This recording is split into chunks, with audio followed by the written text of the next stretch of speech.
You're listening to Dakota Spotlight, a production of Forum Communications. My name is James Wallner, and this is episode 20 of A Better Search for Barbara. Hi. I'm Shelley. Nice to meet you. Nice to meet you. I feel like I know you, kind of. This is my husband, Ed. And he's snooping in Mom's room and found a letter and said that it was a suicide letter.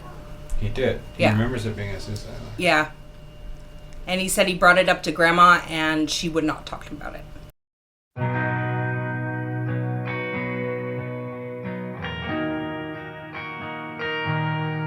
This is the original report that came in on 4/12/1981 at 15:56 hours, okay? And this is what it says. Call from Louise Cotton, reporting that her daughter Barbara has not come home since yesterday. She is a 15-year-old, lists her date of birth, brown hair and eyes, small build, wearing a tan short jacket and blue jeans. Was last seen at a friend's house at about 10 p.m. last night. Was with a guy by the name of Stacey earlier in the evening. Stacey, first name, used to wash dishes at Cakes and Cones.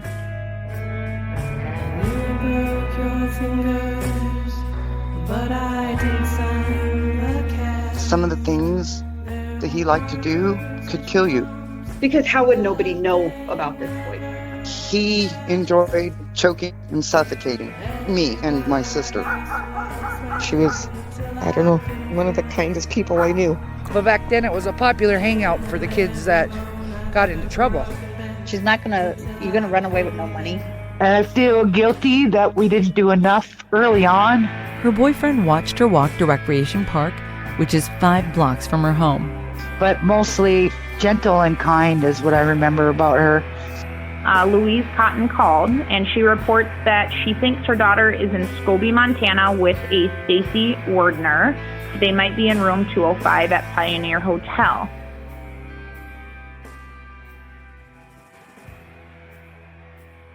Hey everyone, and welcome to episode 20.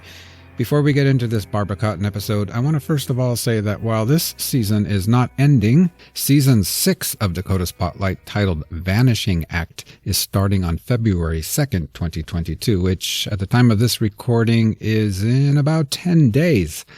The current plan is that season will be 1 episode a week, with episodes dropping on Wednesdays. I can also reveal here and now that season 6 will be a live investigation, which pretty much should tell you that it's about an unsolved case. Here is a sneak peek.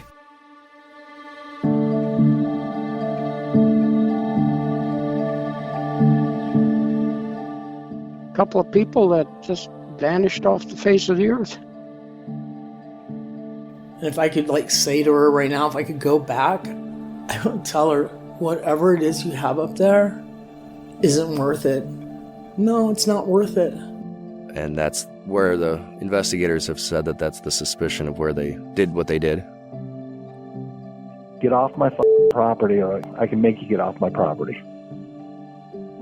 Well, if anyone knows anything, please find it in yourself to do what you would want done for your loved one. I would appreciate that immensely, to know something.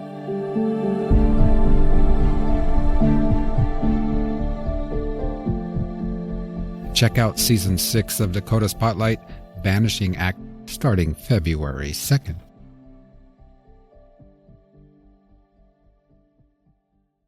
This episode of A Better Search for Barbara is a little bit of a hodgepodge, but in general, we're going to be talking to Sandee Evanson, Barbara Cotton's childhood friend. You'll remember Sandee from episode 1. And while talking to Sandee, I'll be playing some other audio snippets. Some of these clips are from previous episodes as Sandee and I look back on the last year. But I also recently traveled by car from North Dakota to California, where I stopped one day in Wairika, Stacey Werder's hometown, and I spoke with his sister Shelley and her daughter. You'll remember Shelley from episode 5. So let's get right into my conversation with Sandee Evanson, Barbara's childhood friend, and our friend, the always delightful Sandee Evanson.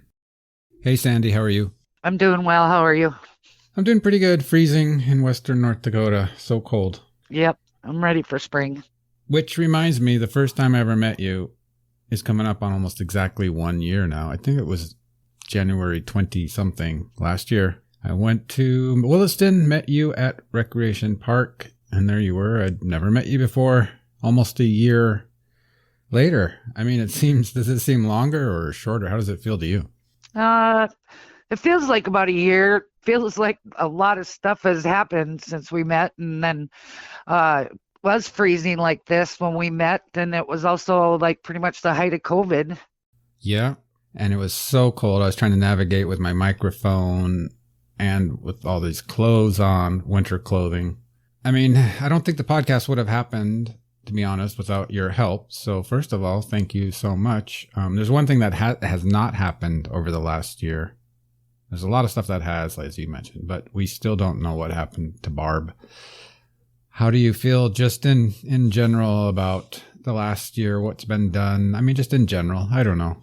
I'm feeling, in the end, still sad that we haven't found more out, haven't found her, but I also hopeful, the word has gotten out so much more. Still hopeful that maybe there'll be some cold case type activity going on for her with the police department coming up in the future.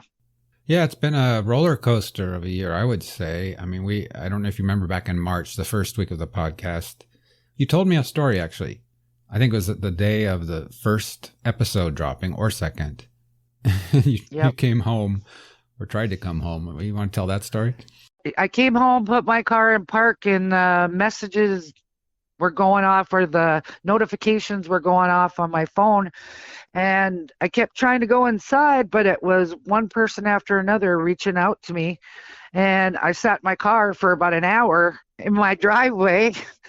With the car running, or? Yeah. Because it's cold, probably. Or maybe not. It was actually kind of a nice day that day, but mostly I just forgot to shut it off, because it was like one of the things that was really gripping was Stacey Werder's family reached out to me that day. And Stacey's always been my first memory of what Louise told me about Barb being seen with her or with him. And always never knew for sure if that was true or anything. And they came and said, to me that Louise had talked to their mom and that. So then I started to get validation that what I heard and what I believed all these years was true. Yeah, I remember you telling me that story. You were, for that whole week or for a couple of weeks, your notifications on your phone were going off all the time. It was a crazy, and okay. My Facebook group, Dakota Spotlight Facebook group, grew from, I think I had 800 members before Barb Cotton, and within a month there were another, 3,000 people. So much going on. It was just crazy, really. Yep, and every time you put out another episode, and that's the thing too. When I met you in the park, I thought it'd be 1 or 2 episodes at the most, and then you kept finding out more information, and it would lead us down one path and then another path, and then another episode would come, and then the notifications would be going off again. Oh, boy. Well, we could talk about some things I got wrong, or I feel in hindsight I could have done better. I've got a couple things on my mind. And one is, I feel kind of bad now that some people, when other people have written about this online, they think that Barbara went roller skating. And that's because I started the whole podcast with your story. You went roller skating, walked home that night. And it was just sort of the intro into the story, because I tend to produce these stories as kind of slow burns, longer, more like reading a book, right? Takes a little longer. And that's one thing I wish I'd have done differently. But Barb was not with you roller skating. And another thing I thought of it myself. And then it was, someone pointed it out to me recently, because I always thought it was kind of weird that Stacey Werder would be standing, watching Barbara walk all the way to the park. Like, why would a person just stand there and watch? And I thought, maybe he was smoking a cigarette. And I thought, how long does it take to smoke a cigarette? How long does it take to walk that? And it'll kind of, that could make sense. But in 1981, no one had to go outside to smoke a cigarette. I mean, that was in my head, right? Like, you got to go outside to smoke. But back then, you could just, if he was at the Plainsman, for example, he would just be inside smoking, right?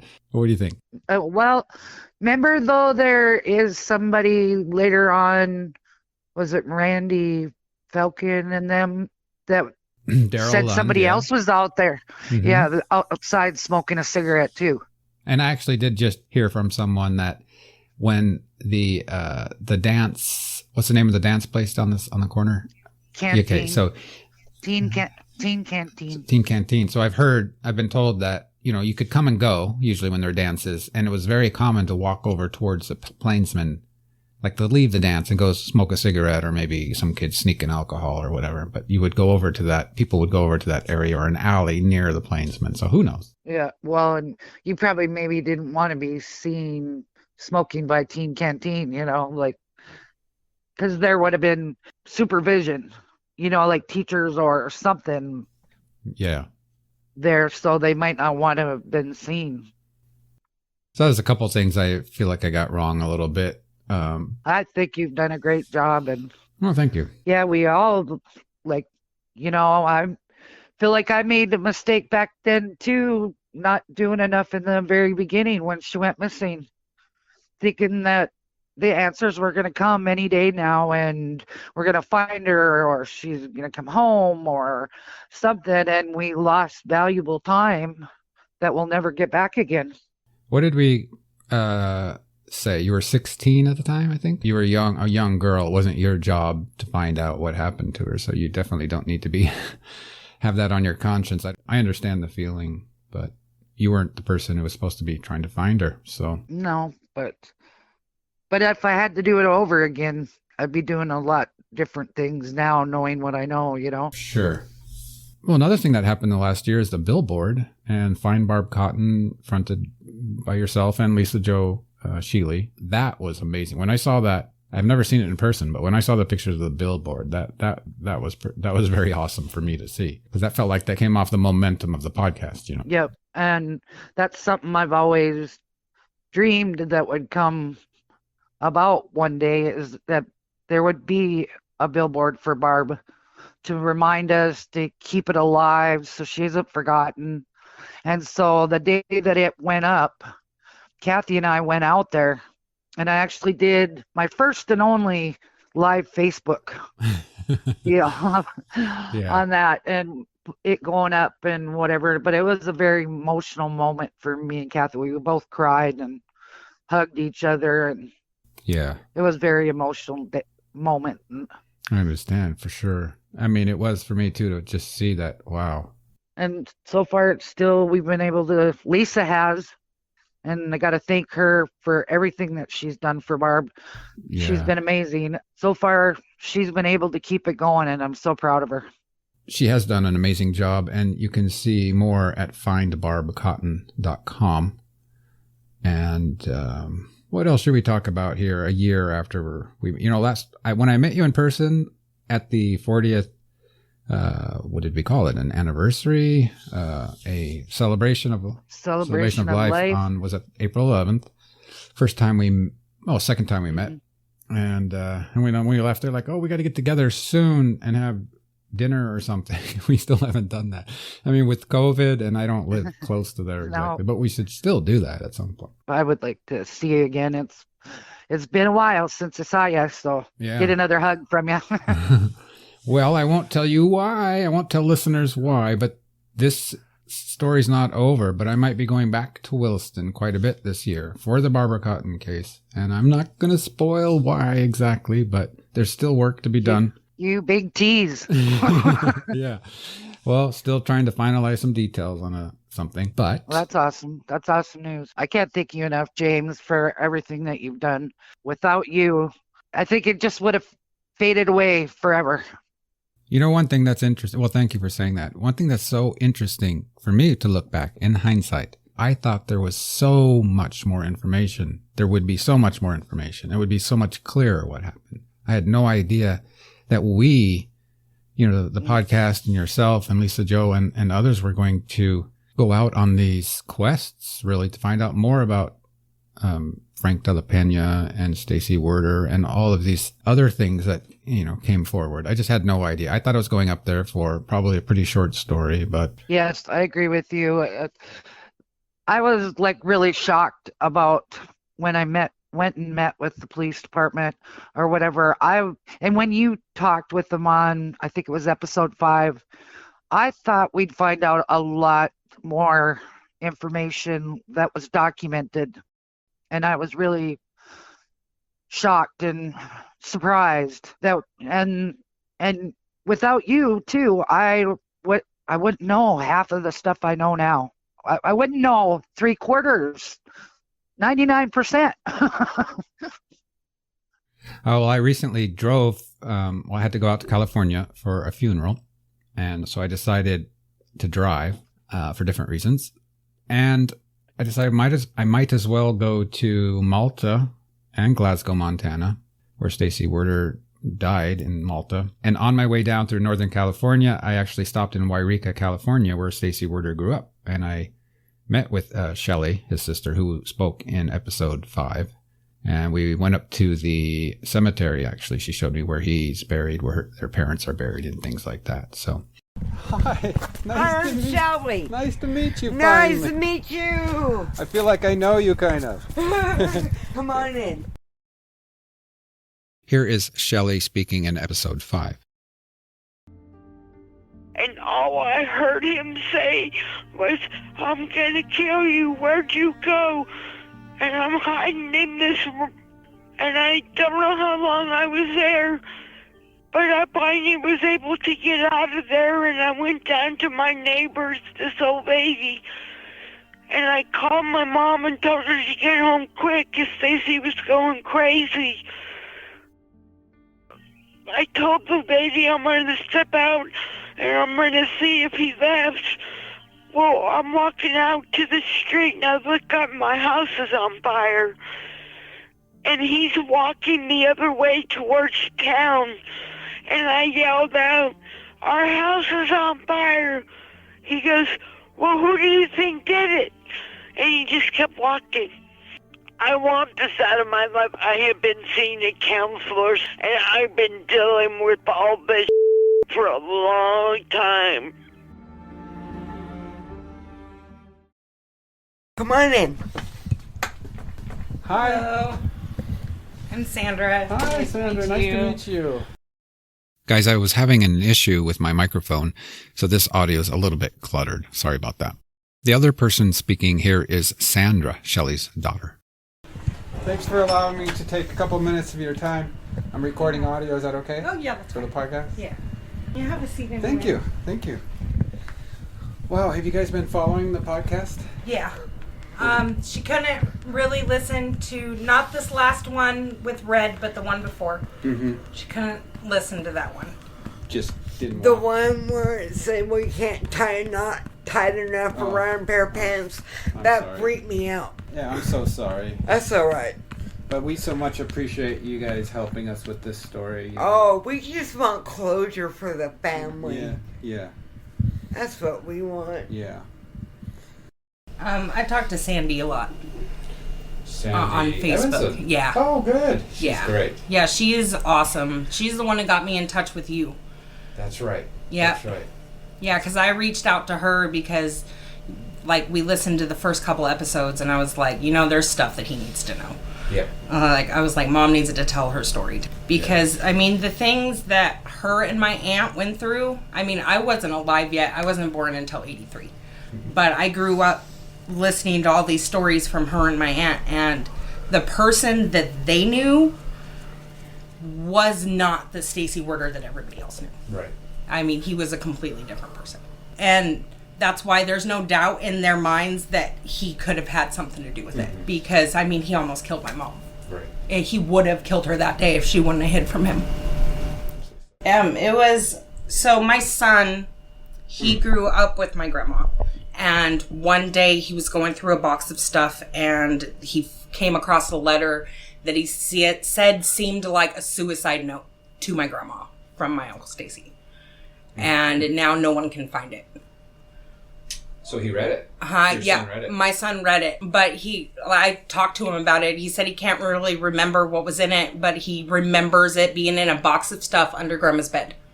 And he was just being a kid, and snooping in Grandma's or Mom's room. And, because my grandma was the one who raised him, so that was his mom. And he's snooping in Mom's room and found a letter and said that it was a suicide letter. He did? He remembers it being a suicide letter? Yeah. And he said he brought it up to Grandma and she would not talk about it. Like, she stopped him from talking about it and just never brought it up again. And so he thinks she might have done something with it after that.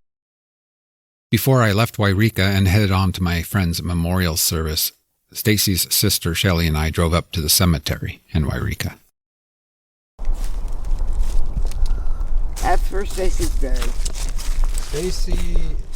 Stacey DeMar Werder, U.S. Navy, 10/5/59, 7/16/1981. And then it says, you want to read what it says there? Yeah, it says on the road again. On the road again. Is that something your mom decided? Yeah. This all came from my mom. Who else we have here? This is my daughter, beloved daughter and sister, 12/3/1980, 12/3/1980. I'm so sorry. Got leaves. And then this one is my little brother. He was born in 58 and died in 59.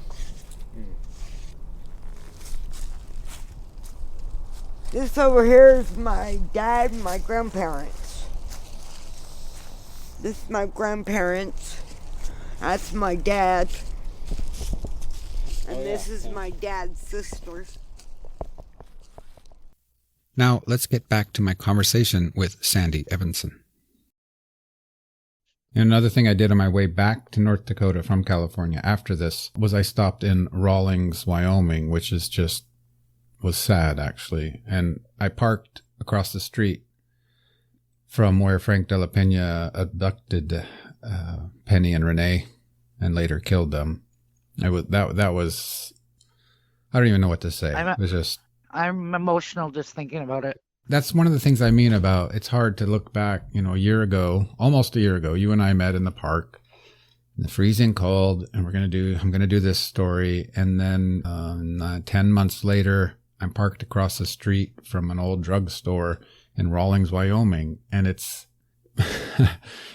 just kind of surreal. Like, it is where Barbara's story takes us, I guess. Yep. That was a really emotional episode about when we find, what was the lady's name that was kind of the advocate for the family? Andy or Andre? Yeah. I remember it being a safe town. Wyoming felt comfortable to me.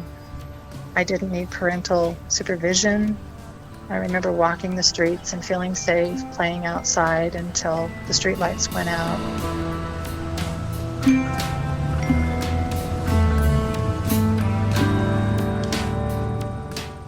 I remember walking down to the stores and never fearing anything. I could go to the roller rink, I could go to the movie theaters, I could go pretty much anywhere I wanted without having to have my parents constantly monitor me and my friends.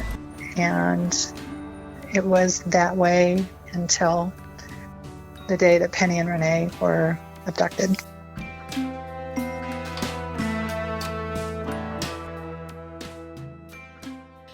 She was amazing, but it was very emotional listening to that story, and it was very scary. Like, that's always been like one of the biggest fears I've always had, is something like that happened to Barb. She got just grabbed, basically, or lured into. Yep.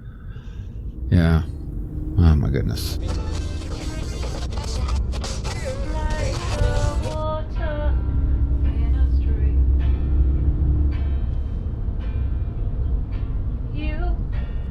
Thursday, May 7th, 1981. Just 26 days since Barbara Cotton was last seen alive.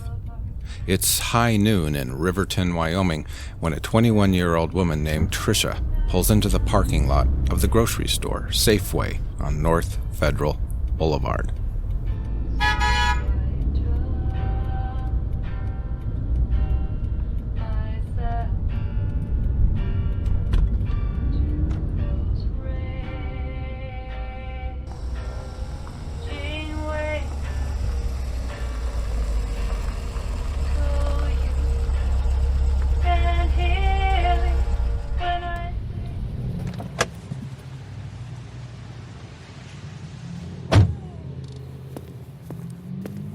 Maybe as she heads towards the Safeway entrance, she zips up her jacket or pulls up her collar. It's unusually cool, just 50 degrees.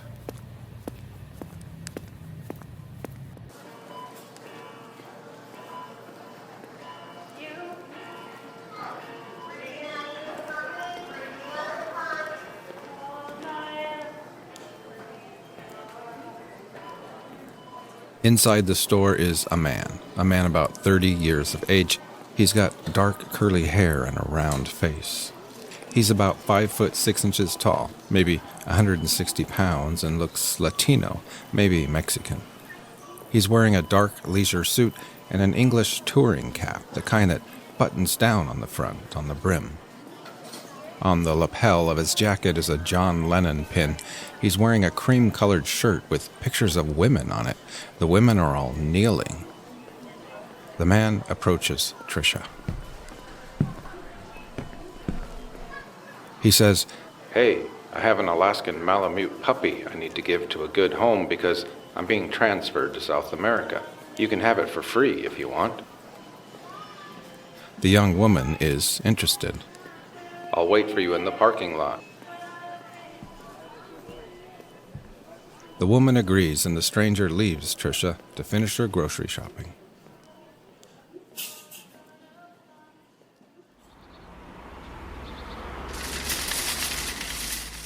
A few minutes later, she exits Safeway with her shopping cart and finds the man waiting for her outside. "Can I show you that puppy now?" "Let me put my groceries in my car first," she tells him. The man watches as Tricia puts her bags in the trunk of her car. They walk up to a white van. It's a Ford, maybe 1973, with windows and a side door. It's pulling a camper trailer, also white. The van has a North Dakota license plate on it, ANL 711. "The puppy's inside the camper. Come on in," he says. "We might have to search for him. He's probably hiding."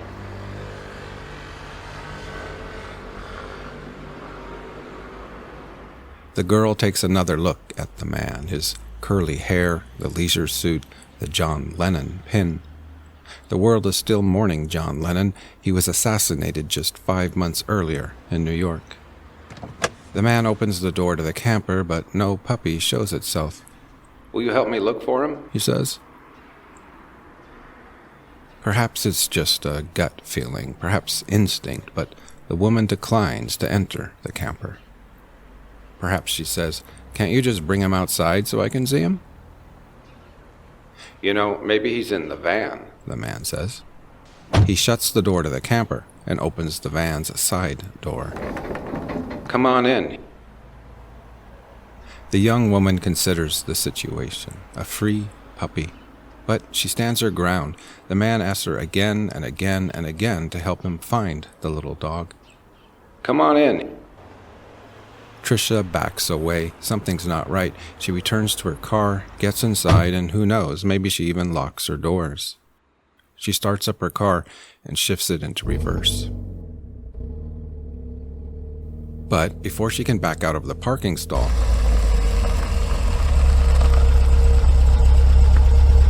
the man has moved his van and trailer.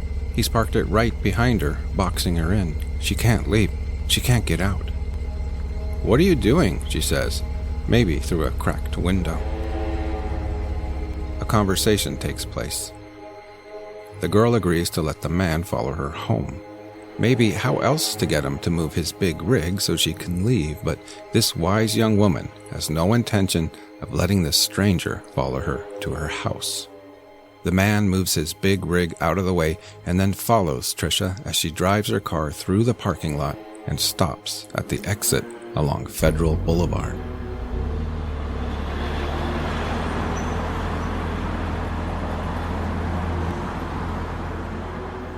Federal Boulevard is 5 lanes in total, 2 lanes in each direction and a center turning lane. The girl looks left and then right as traffic approaches from both directions.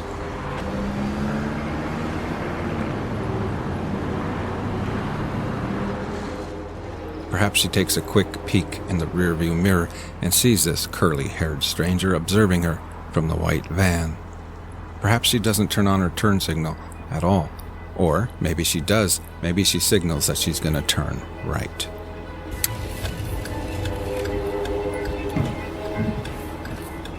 Trisha passes on one or two opportunities to safely pull into the boulevard. She waits for that perfect, life-saving opportunity, and then...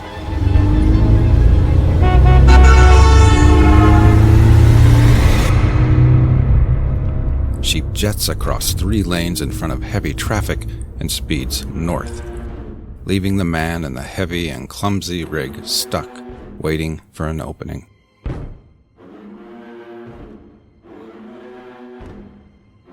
The next time Trisha will see this man's face will be in a 9-picture photo lineup shown to her by police.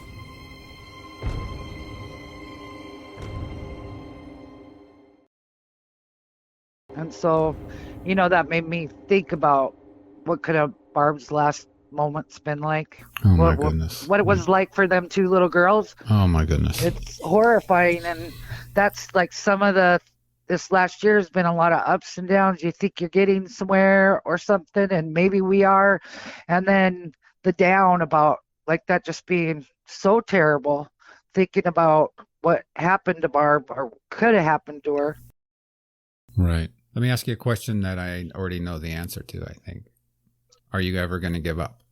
No, I'm never. I mean, I'll still keep doing whatever I can do. Like, I don't like doing these interviews. No, you don't. But like I always say, I'll do whatever I can, for Barb. This is like her last chance. And I don't know how much longer I got on this earth, but I'll do what I can as long as I'm here. Sandee, I can't thank you enough for talking with us again. I know it's been a while since people heard from you on the podcast, but it all started with your voice and my voice in the beginning of episode 1. So I thought we should maybe sort of, again, not end the podcast. We're not ending per se, but this might be the last one for a while. And well, I appreciate you. I appreciate you as well. I want to thank Sandee Evanson again for her great contribution to this whole season. Just a couple of days ago, I spoke with someone who has a very interesting memory in regards to Barbara's disappearance. I'm hoping to be able to share that with you soon, but it might be a month or more because for various reasons, this person needs a little more time before coming forward. It's complicated, but worth the wait. Meanwhile, Season 6, Vanishing Act, starts on February 2nd. And here's something new. I'm going to start posting more on YouTube on the Dakota Spotlight channel. Moving forward, you'll be able to listen to episodes there, but I'll also be posting videos and photos from the stories I'm covering. And a couple times a month, I might post a video with a Dakota Spotlight update with just me talking about what's going on or sharing behind-the-scenes stuff. I don't much like being on camera. To be honest, I'd rather be behind a camera, but maybe it's time for me to get over that. And speaking of video, last year we won a regional Emmy Award for the documentary film The House on Sweet and 7th, which is also Season 3 of this podcast. That film was co-produced by Dakota Spotlight and Forum Communications Click Content Studios. Shout out to Derek Fletcher and others there. To be honest, I don't feel like I thank all of you listeners enough. You make this podcast possible. Last night at 10 p.m. I was working on this very episode, and I got a call from a listener in Glasgow, Montana, who recently discovered the Barb Cotton podcast. She just called to say how much she enjoys and appreciates Dakota Spotlight. Sometimes I get emails similar to this. I get wonderfully supportive comments in the Facebook group, and the Apple Podcast reviews are almost exclusively positive ones. I want you to know that this feedback does have an impact on me, and it's partially why I continue to do this work. I can't always get back to all of you, but it does mean the world to me. Thank you so much, listeners. And if you have an iPhone, consider giving Dakota Spotlight a review and rating over there. That helps others find this podcast. I want to thank the Cotton family, the Werder family, Carrie Abbey, Find Barb Cotton, the Williston Police Department. I want to thank Emily Hirsch and others in Denver, law enforcement in Wyoming and Montana. I want to thank Andy Johnson. Big shout out to Isaac Ike Turner of Kalamazoo and all his musician friends for sharing their cool music. Over on Twitter, thank you Aaron Reed, Liz Barnsley, and others for your support. Finally, and off topic, I'll selfishly use my platform here and now to say another goodbye to my childhood friend, Patrick McDowell, who passed away last year. Dude, I don't know if you are listening, but I keep forgetting you're gone. Keep picking up my phone, thinking I'll just give you a quick call. You are missed by many, but your passing has helped reunite old friends like Stephanie and your cousin and I and others in places like Alexander Valley, Westside, Fitch Mountain, Dry Creek, and all our old high school haunts. I'll reiterate what Sandee Evanson said in this episode and say, I don't know how much longer I'll be on this earth. In my case, I'm hoping for another 4 decades, but whenever my time comes, I look forward to hanging out with you again, brother. To all of you, once again, thank you for listening to another episode of A Better Search for Barbara. I'll see you next time.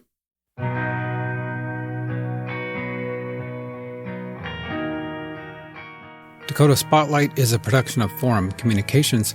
This season is dedicated to my daughters and to all daughters everywhere.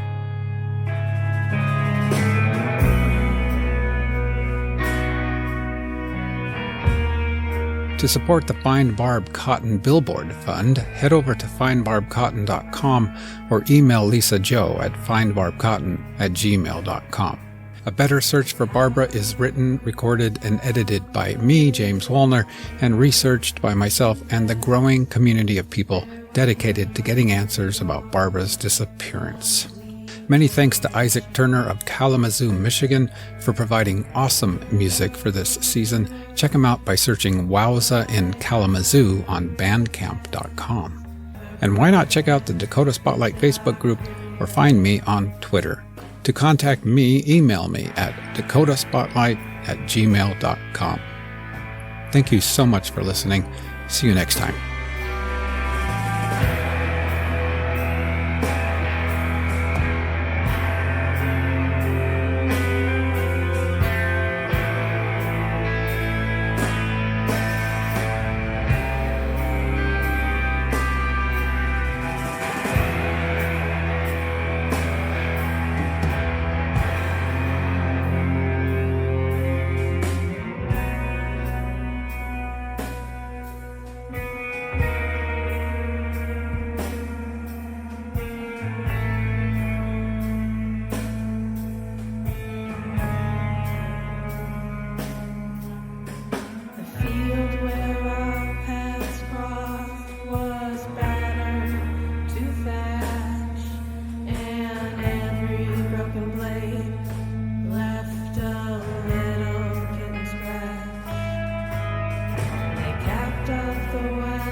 Come on, it's been 40 years.